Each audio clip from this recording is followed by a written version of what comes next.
안녕하십니까. 개원 입지 관련해서 진행하도록 하겠습니다. 자리가 중요하다고 하는데 자리가 과연 있는지, 비용은 어느 정도 드는지 이런 걸 먼저 물어보시는데 가장 중요한 거는 컨셉이실 것 같아요. 요즘에는 워라밸을 중요하시는 분들도 많고 아니면 일단 잘 될 자리를 찾고 가겠다. 그리고 사실상 상권에는 전공 과목별로 메인 지역들이 이미 다 나와져 있습니다. 다만 거기서 내가 활용할 수 있는 평수, 그에 따른 전용 면적당 월세 이런 것들을 계산해서 자리를 보고 있는데요. 여기 수많은 키워드들이 있는데 대부분 다 신경을 쓰셔야 될 것 같고요.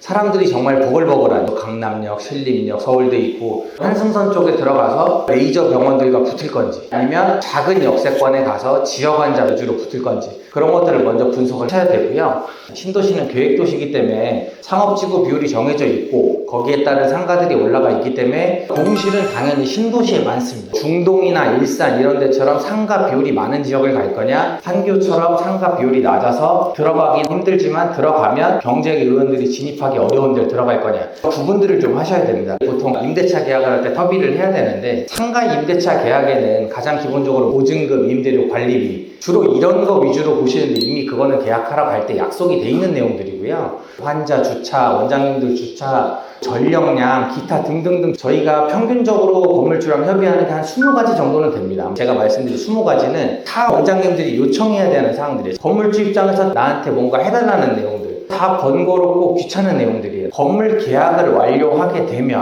모든 주도권이 건물주한테 넘어갑니다. 계약서에 명시를 안 한 내용들은 건물주한테 사정을 해서 내가 받을 수밖에 없는데 건물주 입장에서는 들어주지 않아도 사실 그만입니다. 나중에는 나는 그럼 계약 못하겠습니다 이런 결과들도 많이 나와요. 그래서 요즘에는 임차 의향서라는 양식을 통해서 20가지 내용들을 다 넣습니다. 그 중에 어차피 해줘야 될 것들 쉽게 클리어가 되고 아주 난해하고 어려운 내용들 그런 것만 협의를 하게 돼요. 즉 20개 중에 한 15개는 프리패스, 나머지 5개는 협의를 하게 됩니다. 그 5개들이 별거 아니냐? 그렇지 않거든요. 반드시 관철을 시켜내야 되는 부분들이 있기 때문에 그 협상들을 다 임차 의향서에 녹여서 해야 됩니다. 근데 보통 대부분 꽂혀 계신 내용들은 임대료에 대한 인하, 관리비에 대한 인하 이런 거는 사실 생각보다 협상이 많이 안 돼요. 건물주가 이미 가지고 있는 기존들이 있기 때문에 어느 정도 협상이 끝나시면 나머지 내용들 특히 렌트풀이라든가 간판도 코너 건물이면 2개를 붙일 수 있는데 2개를 내가 어디다 붙일지 사진을 찍으시든지 로드뷰를 캡처해서 자리 지정을 명확하게 하셔야 되고 또 내가 2개를 붙임으로써 나머지 임차인들이 들고 일어날 수 있거든요. 왜 저 사람만 2개를 붙였느냐. 이제 그런 부분들을 계약서에 명시하느냐 안 하느냐에 따라 굉장한 차이를 나게 됩니다. 보시면 이런 것도 간판에 불이 들어와야 될 거 아니에요? 그러면은 내가 쓰는 층이 아니면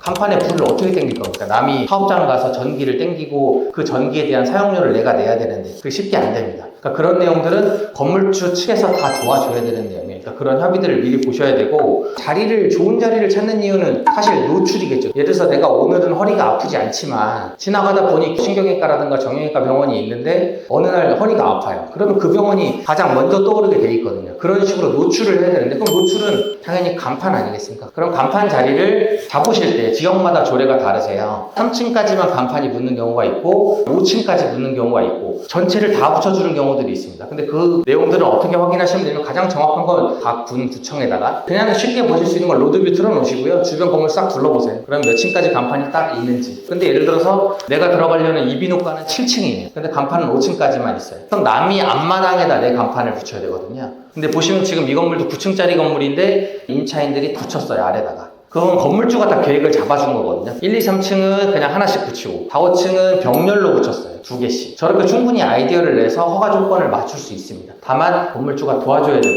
나머지 임차인들한테 동의를 다 구해야 됩니다. 그런 내용들을 사전에 협의를 하셔야 좋은 자리를 잡더라도 간판이든 아니면 내부 사인몰이든 붙일 수 있다는 거고요. 등기부 등본들을 원장님들이 많이 보셨을 거예요. 계약하는 날도 대법원 사이트 아니면 어플리케이션 통해서 700원 주고 등기부 등본을 확인하시면 되는데 많이 보시는 사항들이 이제 갑부, 이제 소유주가 누구고 건물주는 맞는지 보통 보면 중개사 대동하고 오셔도 그거 주로 보고 계세요. 그거는 기본적인 항상이고요. 을구를 분석할 줄 아셔야 돼요. 을구에 보면 기본적인 권리침해 이제 권리 침해가 있으면 저는 임대차 계약은 반대입니다. 가짜가 붙어있는 가압류, 가등기, 가처분 아예 고려 대상이 없고요. 그런 내용들이 있으면 일단 그게 삭제되고 계약 협의를 하시거나 계약 때는 그걸 인정하지만 계약 잔금 때는 반드시 삭제가 돼 있어야만 잔금을 치를 수 있다는 조항을 넣으셔야 될 것 같고, 이거를 예측하기 어려운 거는 신축 건물입니다. 원장님들이 새 건물을 많이 선호하시는데 주차 시설도 당연히 현재 조건에 맞췄고 소방도 장애 모든 이런 시설들이 다 현재 조건에 충족되어 있기 때문에 신축 건물을 가시면 가장 좋죠. 분양상가라고 가정을 했을 때 그 건물 주인이나 아니면 시행사가 준공을 냈을 때 자본이 부족하게 되면 준공 등기가 떨어지자마자 가압류, 가등기들이 줄을 서서 들어옵니다.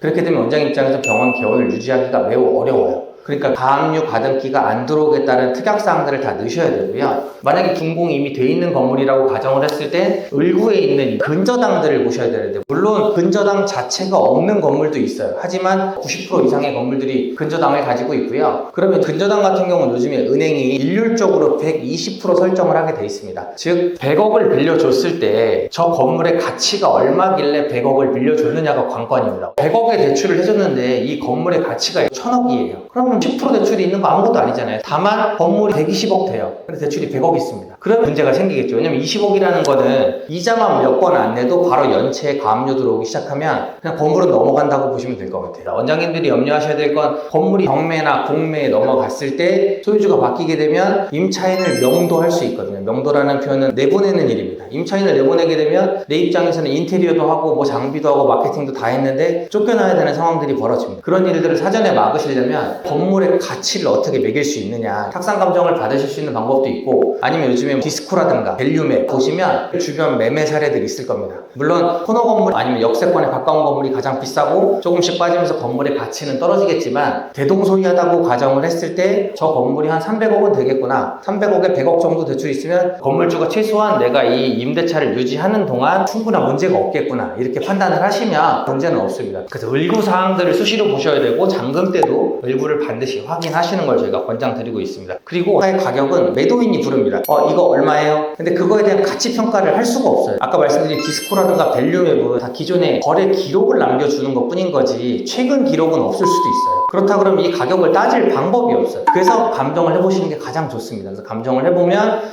이 감정 시세에 얼마가 나오니 이 매매가를 내가 인정할 수 있고, 내가 지금 내는 월세가 은행 이자 기준으로 득이 되는지 실이 되는지를 따지시면 내가 이 상가를 살 건지 아니면 이 건물을 매입하게 될 건지 그런 가치 구분을 하실 수 있을 겁니다. 이제 가장 중요한 건 인허가겠죠. 지역에 있는 부동산들이나 아니면 직거래를 하시는 분들이나 아니면 업체를 통해서 하실 때 이 부분은 직접 챙기시는 게 더 맞을 것 같아요. 왜냐면 이거를 누락하고 계약을 하는 경우가 계속 발생이 되고 있고, 그래서 계약 자체가 파기가 되거나 인테리어를 다 했는데 개설 자체가 안 되는 경우들이 있습니다. 대부분이 아마 의원을 하신 원장님들이 많으실 텐데, 의원 같은 경우는 건축물 대장상에 일종 근린생활시설 의원이라고 명확하게 표기가 돼야만 개원을 하실 수 있고요. 대부분의 건물이 일종 근린생활시설 의원이라고 돼 있겠지라고 생각하시는데 절대 그렇지 않습니다. 당연히 오피스가 들어가 있으면 업무시설로 돼 있을 거고요. F&B 시설들이나 이런 것들은 판매시설로 돼 있을 거고요. 용도가 아주 다양하게 돼 있습니다. 특히 병원급을 준비하시는 분들은 의료시설로 용도 변경이 안 되면 병원 자체가 안 됩니다. 의료시설이 더 상위시설입니다. 더 상위시설이기 때문에 용도 변경에 대한 게 당연히 더 까다롭고요. 저희가 최근에도 있었는데 5개 과가 다 입점을 해서 성업 중이었고 6개째 과가 들어가는 임대차 계약을 저희가 하는데 용도 변경이 안 돼서 계약이 해지가 됐습니다. 실제로 있는 사례고요.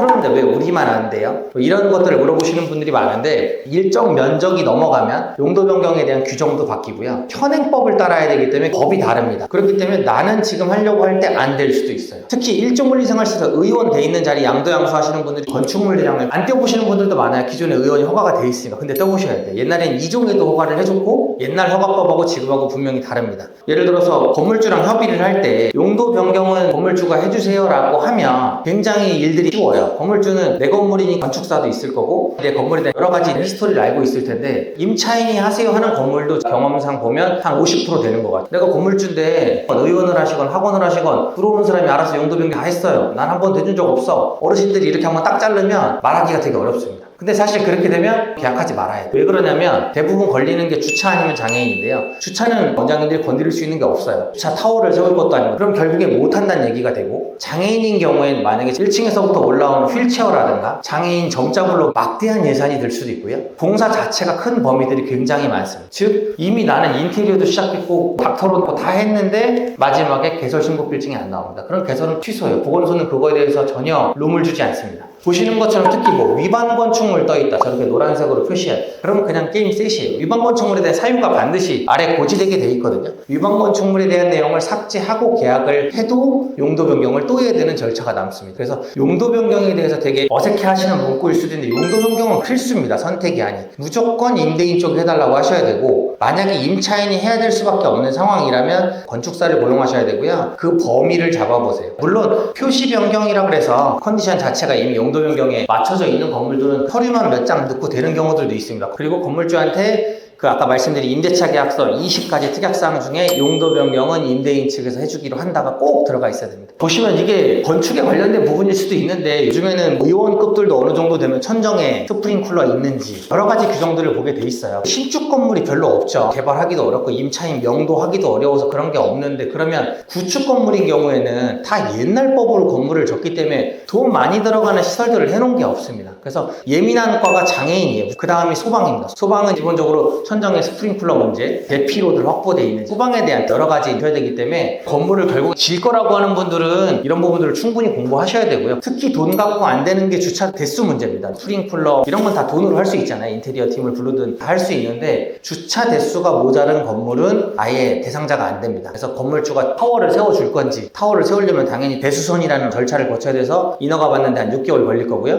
공사하는데 한 6개월 걸립니다. 근데 의원 50평짜리 하나 받자고 건물주가 그 공사를 할 리가 없겠죠. 그러니까 그런 건물들은 아예 원장님 대상자들이 아닌 거를 고려해야 된다. 이런 것들 보셔야 될 것 같고요. 특히 저희도 제일 난해한 문제가 전력입니다. 원장님들 요즘에 보통 보면 피부과도 레이저 많이 쓰시고 통증의학과도 시암이라든가 전력 장비들이 많이 들어가는데, 올 여름 엄청 더웠잖아요. 냉난방기가 건물 전체가 풀로 돌아가기 시작합니다. 그러면 순간 전력을 찍을 때 엑스레이를 찍는다거나 이럴 때 전력이 다 떨어질 수도 있어요. 근데 이런 대형 건물에서 이게 말이 됩니까? 라고 얘기하실 수 있는데, 모든 건물마다 전력량은 완전히 다릅니다. 전력량 자체가 아예 없는 건물들도 있어요. 왜냐면 건물주 입장에서 건물을 이제 신축을 할 때 변압기를 높은 용량을 쓰면 그만큼의 비용도 들고 유지 기본급도 비쌉니다. 근데 행사 공간이라든가 오피스 세팅 하시는 분들은 전력량이 그렇게 필요가 없어요. 냉난방기랑 TV, 모니터 이런 것밖에 더 있습니까? 근데 병원은 그렇지 않습니다. 거의 대부분의 과목이 최소한 50kW 이상이 있어야 돼요. 그러면 거기서 아예 층까지 오는 전력이 안 된다. 근데 밑에 변압기는 충분하단 말이죠. 그럼 그거 땡겨와야 될 거잖아요. 근데 그거 수동으로 땡길 건지, 그 공사는 누가 할 건지, 그런 협의를 사전에 하셔야 돼요. 그래서 되도록이면 그런 거를 알아볼 수 있는 인테리어 팀들하고 가서 선행하시는 게 좋습니다. 그건 나중에 수습이 안 돼요. 특히 변압기 자체 용량이 안 되면 그거 계약도 하시면 안 되는 겁니다. 다음 지도나 네이버 지도 보시면 지적 편집도라고 있습니다. 당연히 빨간 땅이 제일 좋은 거고, 그 다음에 준주거 3종, 2종, 1종 용적률에 따른 차이니까 투자를 하시거나 아니면 건물을 들어가실 때 이거 참고해서 보시면 좋을 것 같고요. 강남 같은 경우는 신축 건물인데 주차 예외 지역들이 많아요. 즉 건물을 지을 때 주차를 많이 확보하면 그만큼 트래픽이 잡힌다는 이유로 주차 수를 제한합니다. 그런 건물도 134제곱미터당 한 대의 주차 대수에서 면제가 돼요. 그래서 그런 규정들이 있기 때문에 주차가 작더라도 허가가 안 나는 건 아닙니다. 그 지역마다 그 땅마다 다 성향이 다릅니다. 그래서 지적 편집도 같은 거 참고하시면 좋을 것 같고요.